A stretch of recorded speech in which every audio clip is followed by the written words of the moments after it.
লুটে ফুটে আমি বলেন টাকা লুট করে নিয়ে গেছে, আমি তো চোখে দেই না। বস্তায় বস্তায় টাকা গেছে, কয় আমরা তো চোখে দেই নাই টাকা গেছে, 15 থেকে টাকা গেছে। আমরা তো সিনিয়র ভিতরে যার মন্ত্রী ম্যাজিস্ট্রার কত গুণ আছে, ওই ঠ্যাং চাপিয়া নমিশন কেনছে। আভা আমার এই সিটটা দেন। ওই ওরাই দলের শত্রু, ওরাই শত্রু, ওরাই বড় শত্রু। চাই আওয়ামী লীগ আসুক বা না আসুক, আওয়ামী লীগের গুণগান গাইছি আমি। আওয়ামী লীগ এইটা করছে, কি না করছে, এই মেট্রো ট্রেন করছে, এই পদ্মা সেতু করছে, নানান জায়গায় 20 তলা ভবন করছে, এটা করে সেটা করছে, কেটা না কি করে না করছে, যেটা আমার চোখের সামনে বাড়ছে সেটা আমি বলতে আছি। দুর্নীতিও করছে, আমি চোখে দেই না যে ওই জায়গায় মানুষ মারছে, এই যে শাপলা চক্করে হেফাজত মারছে, শুনছি হেফাজত মারছে, আমি চোখে দেই নাই। তো আজ কত 4 মাস আওয়ামী লীগ পতন হয়েছে, ওই কোনো গার্জেন তো বলে নাই যে অমুকখানে মারিয়া হয়ে রয়েছে, কোনো গার্জেন আই বলে না যে আমার পোলা গেছে, অমুক গার্জেন বলে না যে আমার ছেলে গেছে শাপলা চক্করে মারছে, কই আমি তো শুনি না। আমরা শুনছি রক্তে ভাসছে গেছে, ঘরের মধ্যে 2 হালাই দিয়েছে। ছাত্র জনতা মারা গেছে। ছাত্র জনতা ফার্স্টে যখন আসলো, আর দফা আন্দোলন নিয়ে আসলো,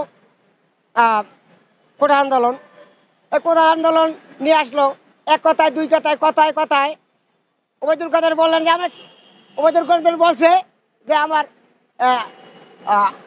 আওয়ামী লীগের ছাত্র লীগই যথেষ্ট। কথায় কথায় এখানে রাগুটি গেছে ছাত্রগো।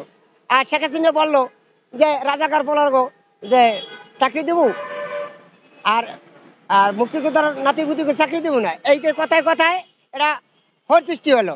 তারপর কি করলো, সেনাবাহিনী বুদ্ধি করিয়া ওনাকে পাঠাই দিল।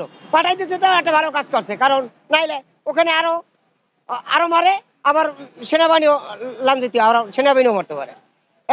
একটা ভালো কাজ করছে উনি। সেটা ছাত্র প্রত্যেক পুলিশ আনলে, আমি যেটা বুঝি প্রত্যেক পুলিশ আনলে এককালে মনে করেন, এককালে পুলিশ আওয়ামী লীগকে পন্ত যে শেখ হাসিনা একটা কইছে, হ্যাঁ 3টে কইয়া আরো বাড়াইয়া মনে করছে মারছে, কারণ যা কইছে তার সেই বেশি করছে, যার কারণে মারা গেছে। বুঝলেন, কোনো কেউ চায় না শেখ হাসিনা এই দেশের ওনার বাপের দেশ।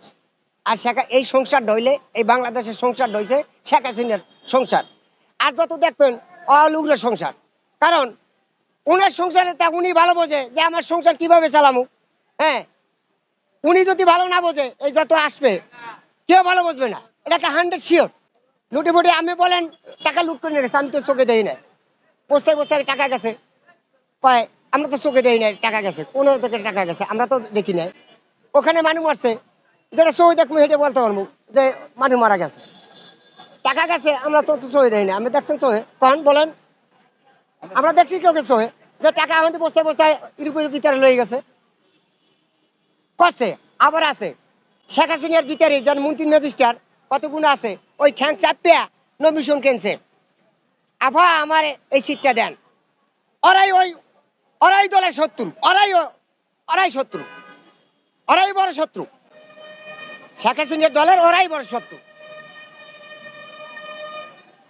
এরাই উনি বুঝতে পারে না। উনি তো ওনার সংসারটা উনি ভালো চাইবে, কিন্তু আর কেউ ভালো চাইবে না। এরা উনি বুঝতে পারছে। এখন এখন যখন 5 তারিখের পর যখন ভারত হচ্ছে, তখন বলতে পারছে যে আমারে কে ভালো করছে আর কে খারাপ করছে।